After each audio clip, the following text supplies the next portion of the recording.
हिंदुस्तान के 18,000 सिपाहियों को बंदी बनाया और कलकत्ता में एक जगह है, उसका नाम है फोर्ट विलियम, आज भी है, कभी आप जाइए उसको देखिए। उस फोर्ट विलियम में 18,000 सिपाहियों को बंदी बनाकर ले गया।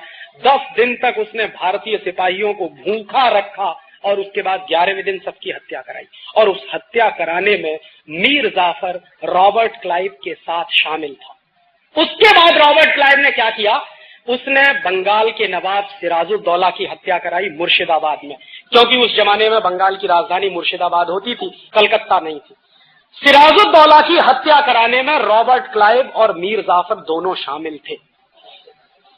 और नतीजा क्या हुआ, बंगाल का नवाब सिराजुद्दौला मारा गया। जो ईस्ट इंडिया कंपनी को भगाने का सपना देखता था इस देश में, वो मारा गया। और जो ईस्ट इंडिया कंपनी से दोस्ती करने की बात करता था, वो बंगाल का नवाब हो गया, मीर जाफर। इस पूरे इतिहास की दुर्घटना को मैं एक विशेष नजर से देखता हूं। मैं कई बार ऐसा सोचता हूं कि क्या मीर जाफर को मालूम नहीं था कि ईस्ट इंडिया कंपनी से दोस्ती करेंगे तो इस देश की गुलामी आएगी। मीर जाफर जानता था इस बात को।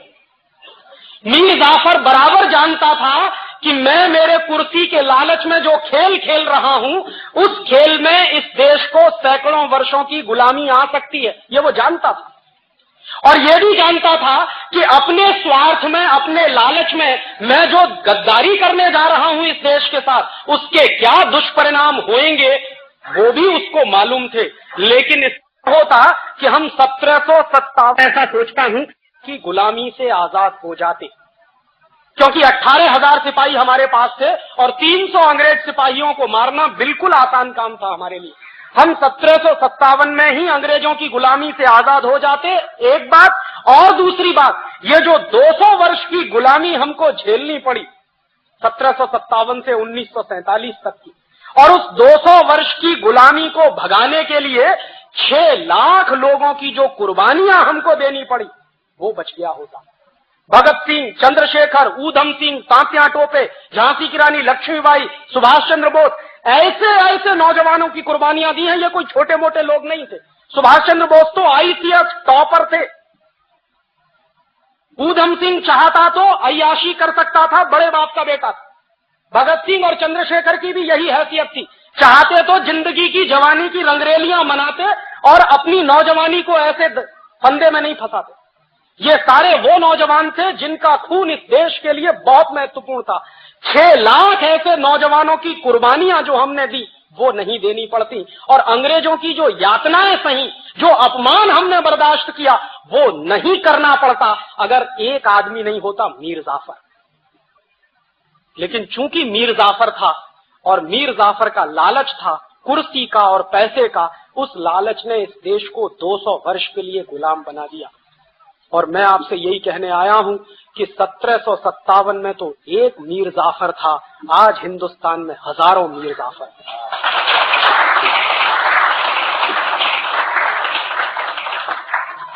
जो देश को वैसे ही गुलाम बनाने में लगे हुए हैं जैसे मीर जाफर ने इस देश को गुलाम बनाया।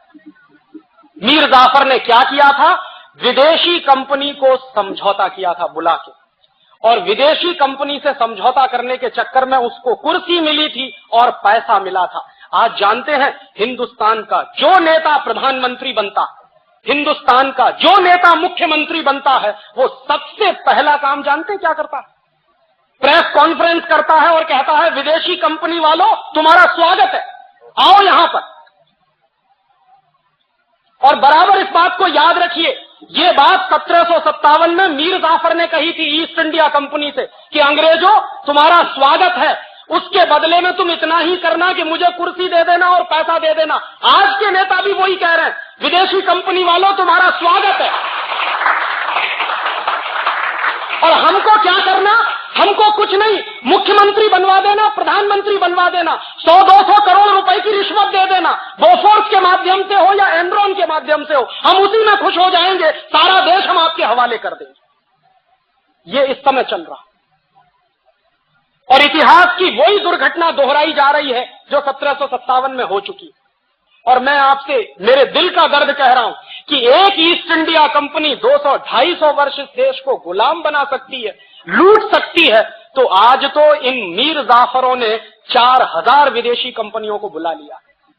आपको मालूम है इस देश में रोज समझौते होते हैं विदेशी कंपनियों से, और दरवाजा खोलकर विदेशी कंपनियों को ऐसे बुलाया जा रहा है जैसे वही अब इस देश के भाग्य का निर्धारण करेंगे। और इसमें हर एक पार्टी शामिल है। मैं किसी पार्टी का नाम नहीं लेना चाहता क्योंकि मंदिर की पवित्रता का मुझे ध्यान। ये सब चोर और मीर जाफरों की औलाद है। जो पार्टी वाले हो, किसी का नाम लेने की जरूरत नहीं। सत्ता में जब नहीं रहते हैं तो विदेशी कंपनियों का विरोध करते हैं, और जैसे ही कुर्सी मिल जाती है सबसे पहला काम विदेशी कंपनियों को बुला के उनके सामने साष्टांग दंडवत प्रणाम करके समझौते करते हैं। और कोई भी एक नेता इस देश का अपवाद नहीं है। हर पार्टी को इस देश में राज चलाने का मौका मिला है, किसी को कम किसी को ज्यादा, और हर पार्टी ने एक ही सबूत दिया है, विदेशी कंपनियों को ज्यादा से ज्यादा बुलाओ। जानते हैं क्या होता? महाराष्ट्र में अभी एक नाटक और तमाशा होके चुका। उस तमाशे को आपने पढ़ा होगा, 2-3 दिन अखबारों में चर्चा का विषय रहा। जानते हैं क्या है? एडवांटेज महाराष्ट्र। और वो एडवांटेज महाराष्ट्र क्या है? महाराष्ट्र में विदेशी कंपनियों का खुला स्वागत है, आप लूटने के लिए आइए, ये कहने के लिए वो तमाशा आयोजित हुआ। और ऐसे तमाशे हिंदुस्तान के हर प्रदेश में हो रहे हैं। और जानते हैं होड़ क्या लगी हुई है? हर एक मुख्यमंत्री दूसरे मुख्यमंत्री के साथ इस कंपटीशन में लगा हुआ है कि मेरे प्रदेश में ज्यादा विदेशी कंपनियां या तुम्हारे प्रदेश में ज्यादा विदेशी कंपनियां। इतने बड़े लेवल पर यह नाटक चल रहा।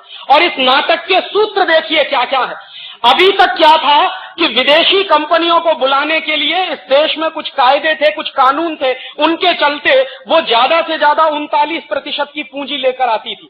सरकार ने फैसला किया लिबरलाइजेशन के नाम पर कि अब विदेशी कंपनियों को 39% से 51% तक पूंजी लगाने की खुली छूट है, और 51% के बाद 74% तक विदेशी पूंजी लगाने की छूट है, और अब फैसला हो गया है कि 100% तक पूंजी लगाने की खुली छूट है।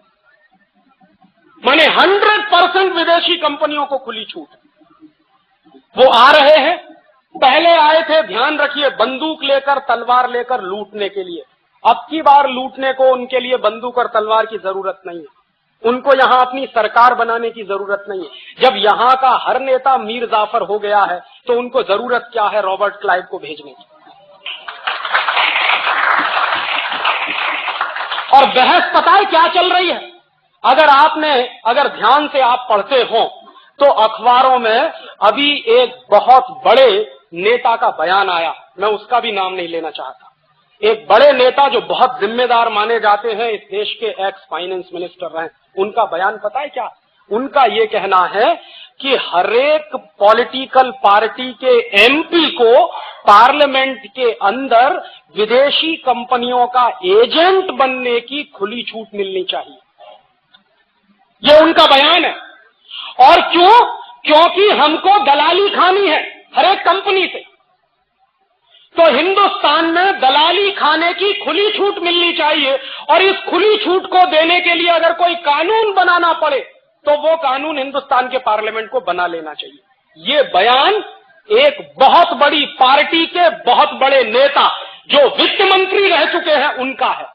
ये कहना है कि हिंदुस्तान में जितनी विदेशी कंपनियां आती हैं, हर विदेशी कंपनी की दलाली करने की हमको छूट मिलनी चाहिए। माने ये मीर जाफर के भी बाप हो गए। और ये वो लोग हैं जो एक तरफ कहते हैं भारतीय संस्कृति, और दूसरी तरफ पार्लियामेंट के अंदर उनका एक एमपी बोलता है कि हर विदेशी कंपनी से दलाली खाने की हमको छूट मिलनी चाहिए।